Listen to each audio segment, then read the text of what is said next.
Coming to the next presentation by optic nerve aplasia in myopic eyes. The author is Shruti. She's not there? She's there? Yeah, please come.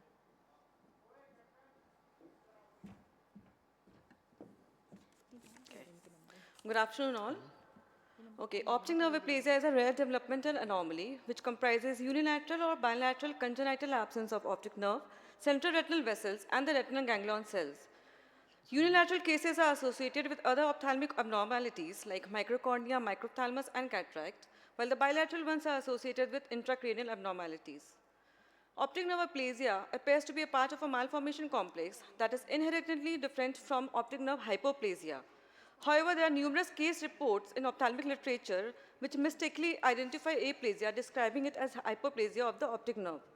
To our knowledge, the largest series of optic nerve aplasia was reported by Viter et al., who documented 11 unilateral cases of optic nerve aplasia and 2 atypical bilateral cases. So I'm going to present a case of a 6-year-old girl who was born to non-consanguineous marriage, who was brought in the hospital with the complaints of inward deviation and diminution of vision in the right eye since 1 year of age. She had a full-term cesarean delivery and a normal neonatal period. Family history was negative for ocular abnormalities. Coming to the examination of the right eye, it revealed absent perception of light with mild ptosis, and she had a 50 diopters of exotropia with modified crimsy and a Hirschberg test of 30 degree. The left eye had normal vision of 6/6 and normal clinical findings. In the anterior segment examination of the right eye revealed a microcornea with diameters of 7.6 mm horizontally and 9 mm vertically, a deep anterior chamber, and a total afferent pupillary defect. The fundus examination of the right eye revealed an avascular whitish area present at the presumed optic dislocation. No retinal vessels were seen. There were diffuse area of pigment epithelial atrophy and macular atrophy. There was barring of the large choroidal vessels seen. Fundus of the left eye was normal.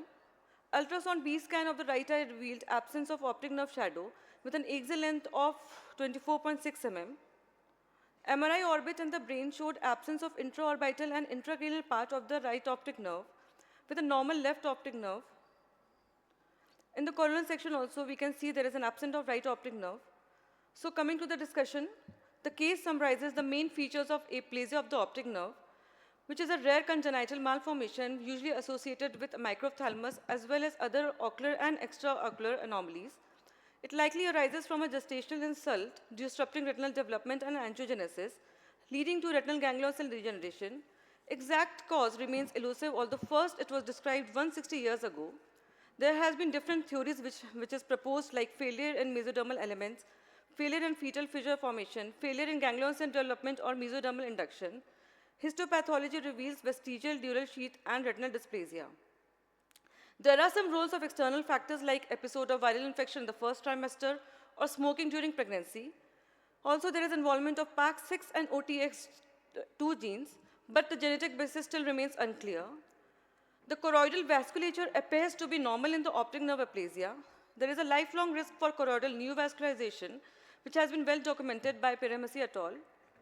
Unilateral cases presents with a normal brain development, but the bilateral cases may co-occur with hormonal like congenital hypopituitarism and structural brain anomalies, which was formerly known as de Mortier syndrome. Esotropia and ophthalmus, microcornea, and other ocular findings are more frequent with unilateral cases. Prognosis of vision is poor, with management focusing on identifying systemic issues and supporting the patient with low vision aids, prosthetics, and rehabilitation. So to conclude, given the potential for associated central nervous system and endocrine issues in children with optic nerve aplasia, a comprehensive systemic workup, including neuroimaging, is warranted to ensure complete evaluation. Optic nerve hypoplasia has been reported to be associated with myopia. This case highlights myopia associated with aplasia, indicating a possible connection between retinal signals transmitted to the central nervous system and the feedback loop regulating ocular axial length. Thank you. Thank you for the nice presentation.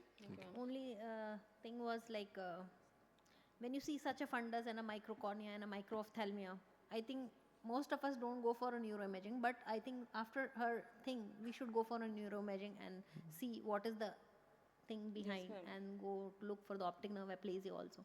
Mostly when you find such kind of retina and a microophthalmia, you can't do anything. So you don't think of neuroimaging. So take home messages, go for a neuroimaging also and look for other endocrine abnormalities. Thank you.